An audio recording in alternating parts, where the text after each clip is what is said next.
সুধী আসসালামু আলাইকুম। আপনাদের সামনে আবার উপস্থিত হয়েছি এই চ্যানেলে আরও একটি বিষয় নিয়ে আলোচনা করতে, যে বিষয়টি আমাদের গুরুত্বের বাইরে বা আমাদের সাধারণ দৃষ্টিগোচরে আসে না।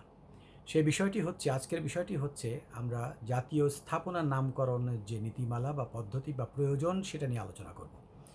আপনারা হয়তো জানেন যে আমাদের দেশে এই যে জাতীয় স্থাপনা, রাস্তাঘাট বা বিভিন্ন অবকাঠামোর নামকরণ বিভিন্ন রাজনৈতিক ব্যক্তির নামে হয়ে থাকে, কোনো গুরুত্বপূর্ণ ব্যক্তির নামে হয়ে থাকে, কখনো কোনো প্রভাবশালী ব্যক্তির নামে হয়ে থাকে। এমনিভাবে পৃথিবীতে অনেক জায়গায় এটা আছে, কিন্তু সেখানে কিছু কিছু জায়গায় নীতিমালা আছে, আবার কিছু কিছু জায়গায় নীতিমালার বাইরে সেটা করা হয়।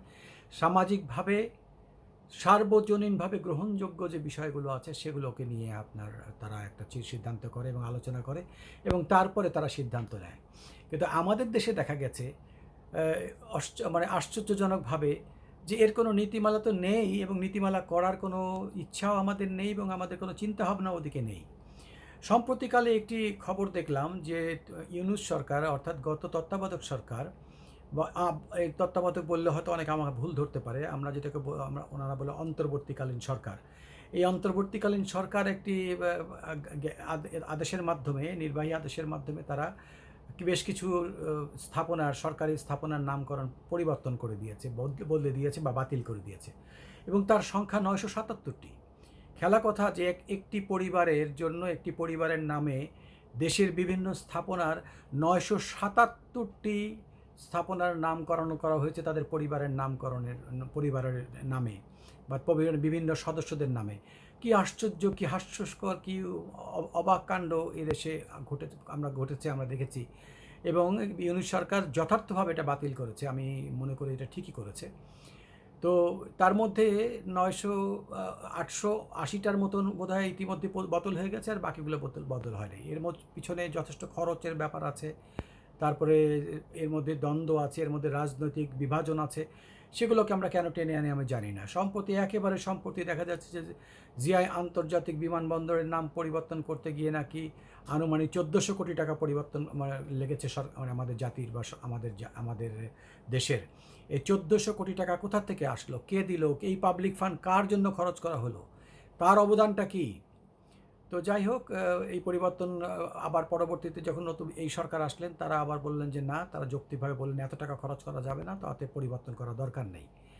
তো যাই হোক, আমি যে বিষয়টি নিয়ে আজকে আপনাদের সামনে আলোচনা করতে চাচ্ছি বা উপস্থাপন করতে চাচ্ছি, যেটা নিয়ে আপনারা আলোচনা করতে পারেন, চিন্তা করতে পারেন এবং আপনারা পরবর্তী আপনাদের মতামত দিতে পারেন, সেটি হচ্ছে যে কেন এটা নীতিমালা থাকবে না। পাকিস্তানের দিকে তাকালাম, নীতিমালা নেই। ভারতের দিকে তাকালাম, নীতিমালা নেই।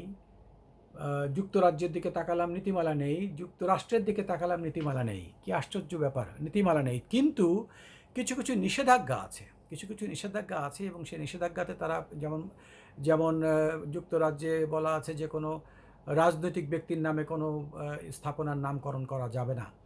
আবার কোনো ব্যক্তি যদি মৃত হন, তার মৃত্যুর 75 বছরের পূর্বে কোনো নামকরণ করা যাবে না। এরকম অনেক নীতিমালা রয়েছে। এবং 2019 সালে সিন্ধ হাইকোর্ট একটি রেস্ট্রিকশনে দিয়েছিল, পাকিস্তানের সিন্ধ হাইকোর্ট, যে কোনো রাজনৈতিক ব্যক্তির নামে কোনো স্থাপনার নামকরণ করা যাবে না। তো আমরাও মনে করি আমাদের একটি নীতিমালা প্রয়োজন, এবং আমাদের একটি এটার জন্য নীতিমালা বলবো না, একটি আইন প্রয়োজন, একটি অ্যাক্ট প্রয়োজন। যেমন সম্প্রতি আমেরিকাতে একটি উদ্যোগ নেওয়া হয়েছে যে ইউ আর্ন ইট অ্যাক্ট 1926, যে ইউ হ্যাভ টু আর্ন, মানে আপনি যে একটা নামকরণ করবেন, এটার মধ্যে আপনি কেন আপনার নামে নামকরণ হবে, আপনি কি আর্ন করেছেন। 977টার নাম আপনার পরিবারের নামে কেন হবে, বা আপনার নামে কেন হবে, বা আমার নামে কেন হবে? এই জবাবদিহিতার মধ্যে আমাদেরকে আনতে হবে, একটা নীতিমালা থাকা উচিত। আজকে বিএনপি ক্ষমতায় আছেন, তারা একজনের নাম দেবেন, আবার কালকে আরেকজন আসবে, তারা ওই নাম সরিয়ে আরেকজনের নাম দেবেন। এসব হওয়া যাবে না। যার ইচ্ছা হলো সে হয়তো ব্রিটিশ সরকারের নাম রেখে দিয়েছেন, যার ইচ্ছা হলো সে নাম পরিবর্তন করে ফেলেছেন। আমি অত পিছনে যেতে চাচ্ছি না, শুধু এইটুকু বলতে চাচ্ছি আপনাদেরকে যে আমাদের একটি আইন থাকা উচিত। সরকারের দৃষ্টি আকর্ষণ করছি যে আপনারা এই জাতীয় স্থাপনা নীতিমালার জন্য একটি আইন উপস্থাপন করুন সংসদে, এবং এটাকে পাশ করুন, যাতে আমরা সবাই এটা অনুসরণ করি। কারণ একটা জাতিকে নিয়ে এইভাবে ফাজলামি করা বা এইভাবে জাতিকে বিভ্রান্ত করার কোনো কারণ নেই। আজকে এক নাম, কালকে আরেক নাম, যার ইচ্ছা হলো সে নাম দিয়ে দিল। একটা সিটিং প্রাইম মিনিস্টার তার নামে একটা বন্দর করে ফেললো বা একটা ক্যান্টনমেন্ট করে ফেললো। এগুলো করা যাবে না, এগুলোকে বন্ধ করতে হবে। আমাদের যেটা সার্বজনীনভাবে গ্রহণযোগ্য সেগুলোকে করতে হবে, এবং সেজন্য একটা সুচিন্তিত একটি নীতিমালা বা একটি আইন আমাদের থাকা উচিত। আশা করি আমরা আমরা সরকারের কাছে, বর্তমান সরকারের দেখি অনেক আইন করার বা অনেক ব্যাপারে সৃজনশীল দৃষ্টি আছে। তো দেখা যাক, আমরা বলবো যে আপনারা দ্রুত একটি আইন করুন এই নামকরণের ব্যাপারে। একই নাম একই মানুষের, 50টা জিনিসের নাম একই মানুষের, 100টা জিনিসের নাম একই মানুষের, এটা যাতে না হয়। আশা করি আপনারা সবাই আমার সাথে একমত হবেন, অথবা নাও হতে পারেন। থাকলে আপনাদের মতামত জানাবেন। এই আরেকটি বিষয়, আজকের বিষয় যেটি ছিল সেটা আবার রিপিট করছি, সেটা হচ্ছে জাতীয় স্থাপনা নামকরণ নীতিমালা, যেটা আমাদের নেই, বা আইন যেটা আমাদের নেই, এটা আমাদের অতি সত্বর থাকা উচিত। সবাই ভালো থাকবেন। আগামীতে আরও কোনো বিষয় নিয়ে, যেটা দৃষ্টির অগোচরে এমন কোনো বিষয় নিয়ে আবার আপনাদের সামনে উপস্থিত হব। আসসালামু আলাইকুম, শুভরাত্রি।